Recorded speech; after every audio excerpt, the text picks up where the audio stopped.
Be in the know with unlimited access to IBJ and Inside Indiana Business. Our in-depth coverage of all things business means you'll always be completely in the know. Subscribe for just $1 a week. Get started now at ibj.com/trial offer. This is Inside Indiana Business Radio for the afternoon of Monday, December 8th, 2025. I'm Alex Brown. Two longtime Indiana friends are preparing to open the first ever Replay sports card franchise store in Seymour, bringing what they describe as a community-first card shop to a growing hub for collectors and families. Josh Stigdon says he and Jason Buckle grew up collecting cards in Southern Indiana and believe now is a good time for the new venture. I think the market, as we've seen since COVID, has been, it's insane. It's over a $10 billion product industry, and it only expected to continue to grow. So timing's good, but there's also a long-term growth potential there as well. The store's location is planned to be on the west side of Seymour and is set to open in early 2026. After a nearly 2-month strike, more than 200 workers at the Horseshoe Indianapolis casino in Shelbyville have voted to unionize. The table game dealers and dual rate workers at the casino cast their votes on Friday after 50 days on the picket line to join the Teamsters Local 135. The workers had originally planned to vote on unionization on October 17th, but that vote was delayed. The National Labor Relations Board oversees union elections and was closed due to the federal government shutdown.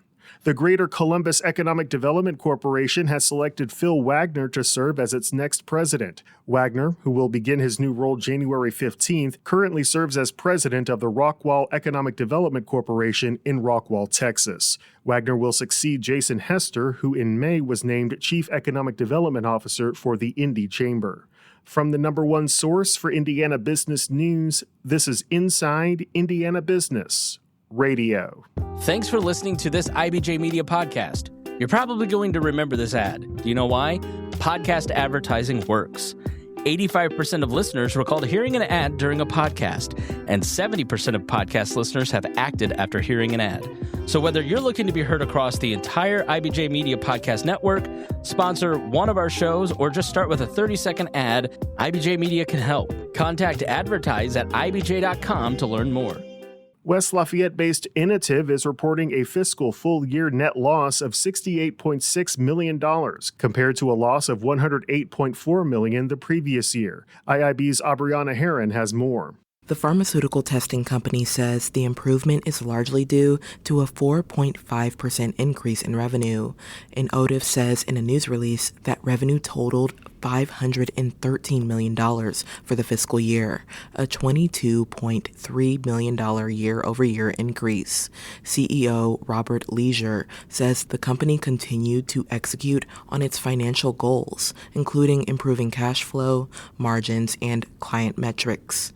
As part of its ongoing site optimization effort, Inotiv says it sold 2 of its U.S. properties during the fiscal year, the proceeds from which were used to pay down debt.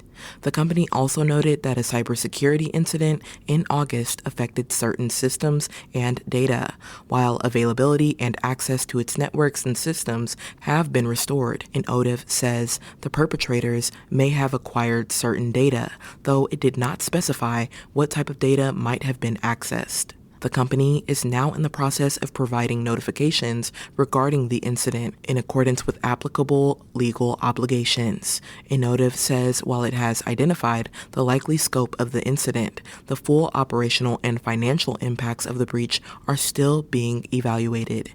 Abrianna Herron, Inside Indiana Business Radio.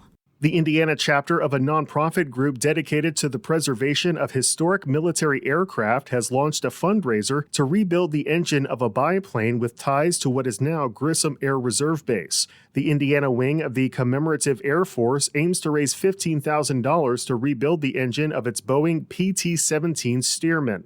Nicknamed Jake, the biplane is used to perform at air shows, fly veterans at community events, and train Commemorative Air Force instructors. The fundraiser is part of the Commemorative Air Force's broader 12 Planes of Christmas campaign to restore a dozen aircraft. The total cost of the engine overhaul for Jake is estimated at $44,000.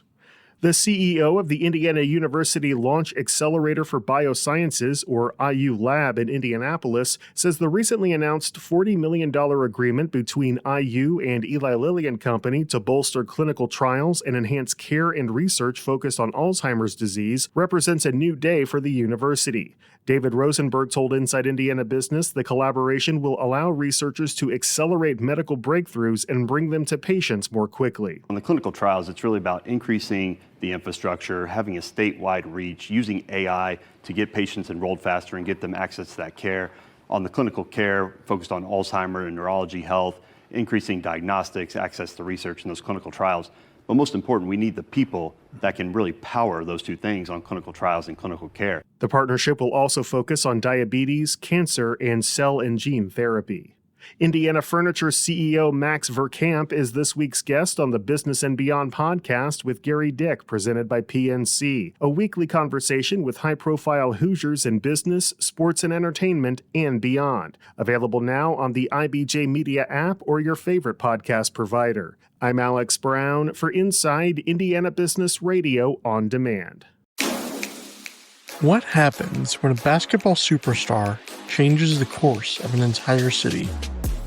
I'm Mickey Shuey, and in Beyond Clarkonomics, we tell the story of how Caitlin Clark's arrival to the Indiana Fever sparked more than just sold-out arenas.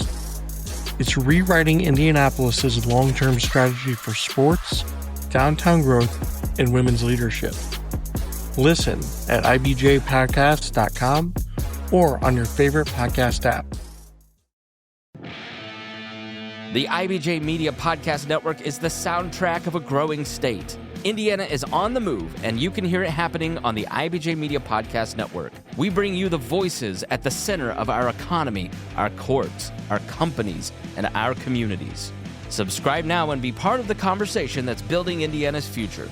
Find all of our shows by searching IBJ Media in your podcast app or visit ibjpodcasts.com.